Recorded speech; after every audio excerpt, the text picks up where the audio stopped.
Lithgow in the New South Wales Central Tablelands has been one of Australia's leading coal manufacturers for over a century, but as state and federal governments progress towards green energy, hundreds of jobs are at risk and locals feel they'll be left behind.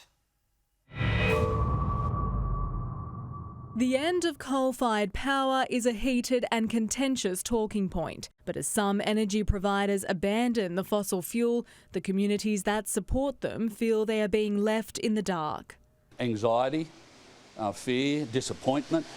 I certainly was very proud to be a coal miner, and it seems nowadays that people frown on coal miners. In the foothills of the Blue Mountains in New South Wales Central Tablelands lies the town of Lithgow.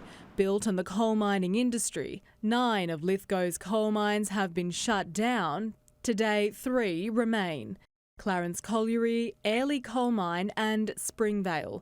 It's the sole provider of the nearby Mount Piper power station and has been for almost 30 years. It supplies 15% of New South Wales electricity to around 1.2 million homes. But Energy Australia has announced they'll shut down the plant early in 2040, a big worry on the minds of around 800 workers in the area. You've got a job, but don't bank that you're going to have it for a long term. Lithgow's Deputy Mayor and third-generation miner says workers are being abandoned in the move towards net zero. This time it's totally different because this attack on coal and coal-fired power is occurring everywhere in our nation, so there isn't too many places to go to. The important thing is that we do have time, and that by doing this responsibly, it can be done in a way which minimises impacts and can actually create jobs for country communities. Australia is one of the biggest coal exporters in the world, and the Prime Minister is cautiously aware.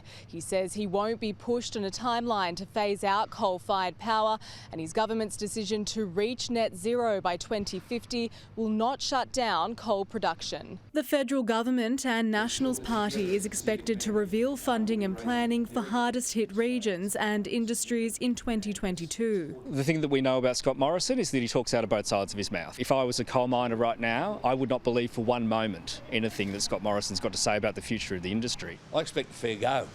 Fair go for the miners, a fair go for the power workers, their families and their community, which is my community. A fair go. We're supposed to be a country of the fair go, and I'm not seeing it.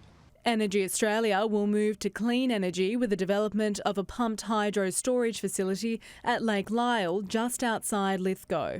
So we really need to be careful that any new proposal isn't exacerbating some other environmental problem, and that we don't have the sort of corporate greenwashing that we sometimes see. The big fear with clean energy is there's no jobs with it. Still, both state and federal governments are forging ahead with carbon emissions targets. If that's the case, they're the decisions you are taking, then we need assistance on the ground. We need support. We need real, proper, genuine, full-time jobs to replace those that are in the mining industry and the power industry.